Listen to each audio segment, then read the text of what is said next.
Hello, everybody. Welcome to another great episode of Distilled, Brewed, and Reviewed. My name is John, and you are now in my world-famous sipping den. And in this world-famous sipping den, I do everything that has anything to do with alcohol and coffee. And luckily, I have cracked the code to YouTube's playlist and was able to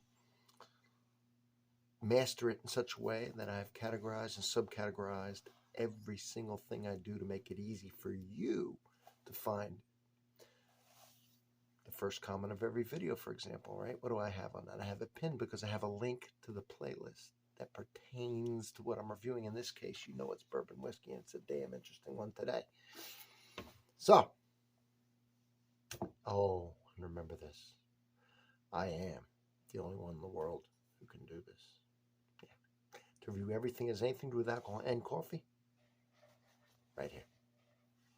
And all I ask in return is a sub, and today we are doing Starlight Distillery, Carl T. Huber's Bloody Butcher Indiana Straight Bourbon Whiskey. So, Huber's, it's a farm, it's a distillery, it's a vineyard, it's a winery, and they grow almost all their own fruits and vegetables.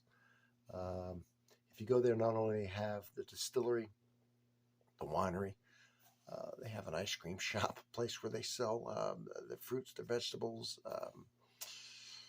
They make pies. I mean, I've been going there for years and years. I really like it.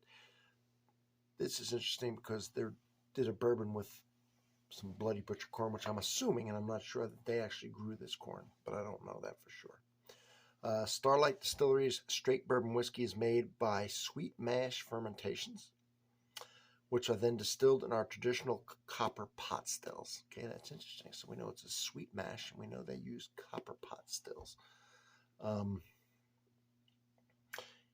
Aging occurs in a variety of new charred American oak barrels for a minimum of 4 years. The small batch blend uses one of our heirloom corns, Bloody Butcher, to showcase the unique qualities of each one of our corn varieties. It is also at cask strength. Now, it would be interesting to have all these lined up together and be able to taste each one of the corns and how it influences the whiskey. I've done a few of them. I don't, I get them and then they go away. Now, I should mention that this bottle right here, right? This bottle right here was lent to me by Jacob Jacoby. Jacob Jacoby has lent me this whiskey. So, a big shout out to Jacob. Thank you. Oh, okay.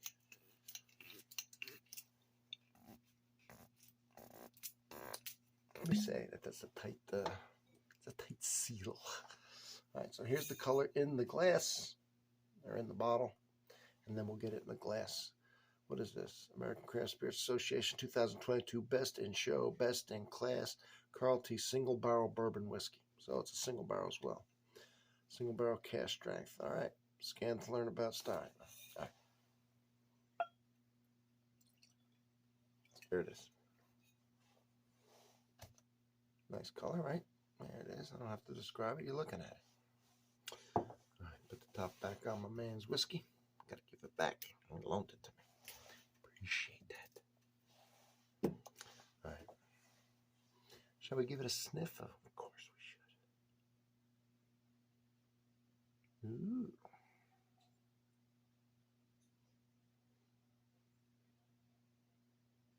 Tell you who else uses Bloody Butcher corn is, and they grow their own. Jeff the Creed, Shelbyville, Kentucky. It's in Starlight, Indiana. Not MGP. They do their own stuff. It's Indiana, but it's not MGP. It's Starlight at their distillery, at their farm. That's some beautiful, sweet caramel. Caramel caramelized brown sugar. Very common smell in bourbon. Nice chocolate to it.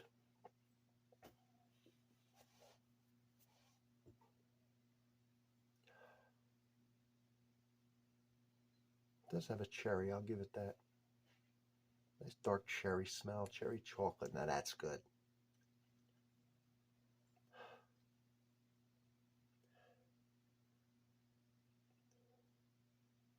Some cinnamon. Yeah, smells great. All right, let's give it a taste.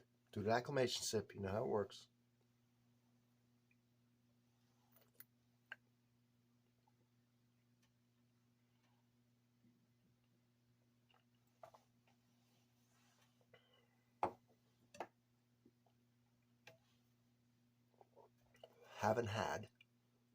Having had Bloody Butcher corn before, I could taste that flavor, that distinct taste of it. It's just different. Smell, I couldn't tell anything. Different from a lot of bourbons, but the taste, you could tell it's got the Bloody Butcher.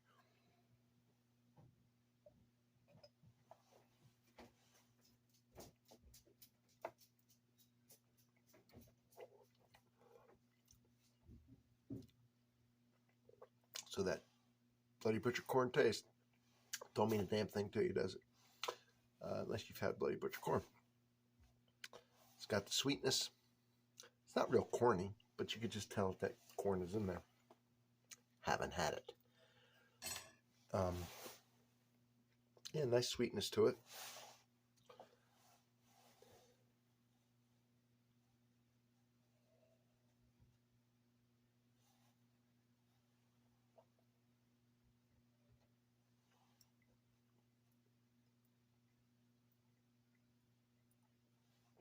A little leather, chocolate, cherry.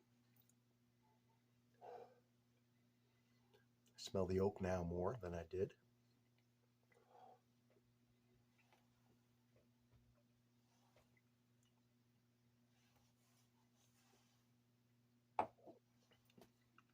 Mellow oak taste.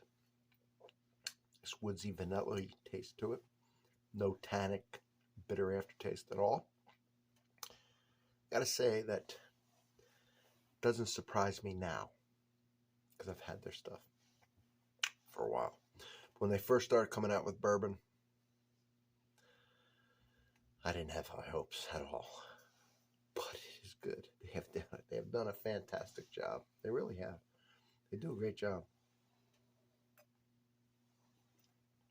That's it. That's about what I'm getting out of it. Thank you, Jacob. And thank you all for watching. Don't forget to sub. If you can sub, if you can comment, thumbs up. We're going to push these analytics, right? We're going to push these analytics to make the channel grow, to keep me highly motivated, truly dedicated, romping, stomping YouTuber. See you on the next one.